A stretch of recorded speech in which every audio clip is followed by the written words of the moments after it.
Okay, where are my 7A groups? Got one right over here and one right over here. Okay, first question, where is Leper going to ski, and what does he wonder about that place? Jordan, we'll start with you. Where's Leper going? Okay, and Jordan, where is that beaver dam? Okay, excellent. So Jordan, we've got a couple important considerations. First of all, he's looking for a beaver dam on a tributary of the Devon. And as we ended last time we discussed, we know the Devon has fairly important symbolic significance. Tell me more about it. Where is this?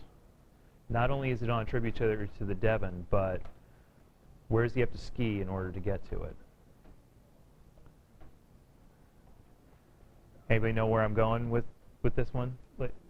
Ladies, Ryan, did you find out about the setting? Not only is it on a tributary to the Devon, but it's situated within what? The woods. Very good. You've seen my incredible artistic skills at drawing trees before. Now, of course, not only do we have one,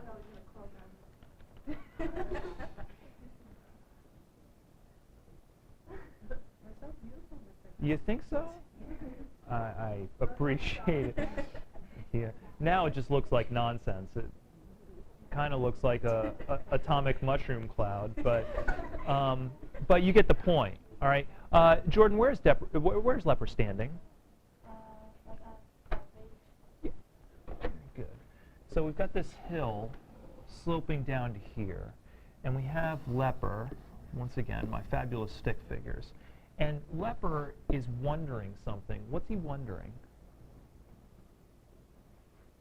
He asks a question to Jean. Help out, Ryan. Can we find the direct quotation on the page?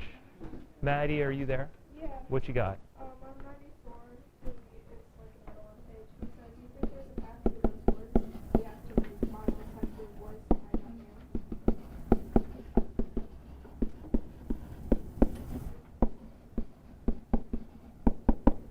Do you think there's a path through those woods?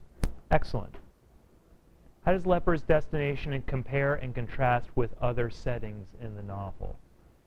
Okay, so April, talk about it. What do you're looking at this now, you see a lot of what's going on visually, and that represents some of the parts of the setting. What do you remember about the development of those parts of the setting before? What are you thinking about when you see this? Well, the Devon is like associated with happier things than the other rivers. Good. So his destination is associated with all sorts of happy and pure thoughts, right?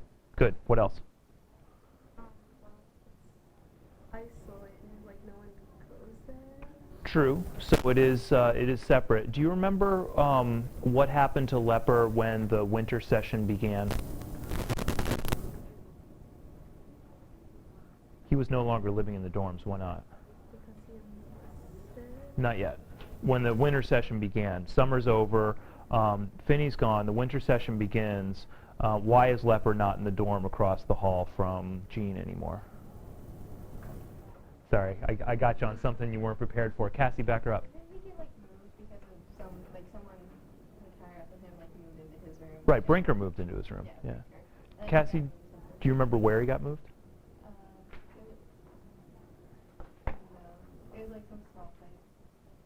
Isn't it like dorms that were through the woods? Dorms in the woods. Dorms right on the edge of the woods. You're right, it is isolated, April.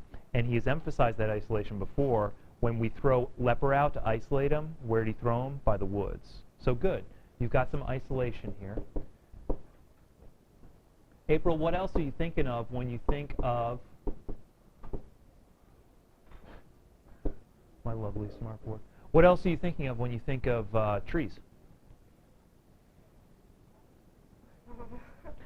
In the context of this novel.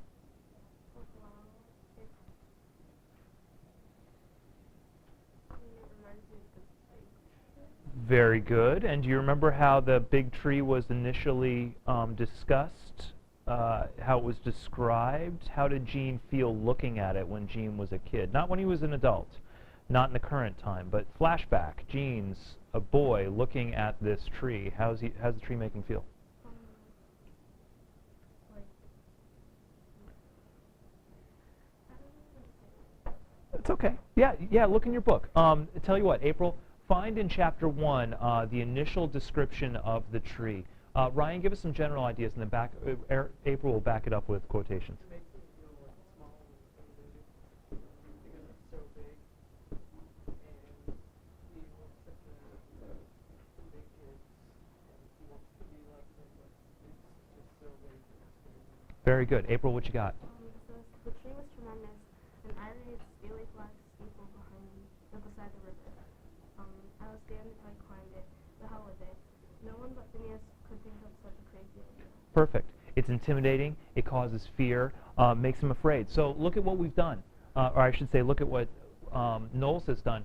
He has placed a symbol of purity, some symbol of goodness, within a large amount of fear and challenge. So question number 3, what has Knowles revealed about Leper through this event? Why is Leper standing on the top of a hill, looking at the woods, asking, do you think there's a path through those? Emily. Okay, and what fears would those be? I don't know how to explain it, but he was afraid to jump off the tree. True. And he's kind of afraid to do anything. He's been afraid very much to do anything. That's correct. Emily, what do you remember about Leper particularly that separates him from the other boys? Not just the fact that he's an isolated kind of geekish person, but what else is different about him? How does he lead these other boys? What qualities does he have over everybody else? True, he is shy. This is one of those moments where I ask a student to be psychic and see exactly what I'm thinking. How old is he? He's the oldest, which means what?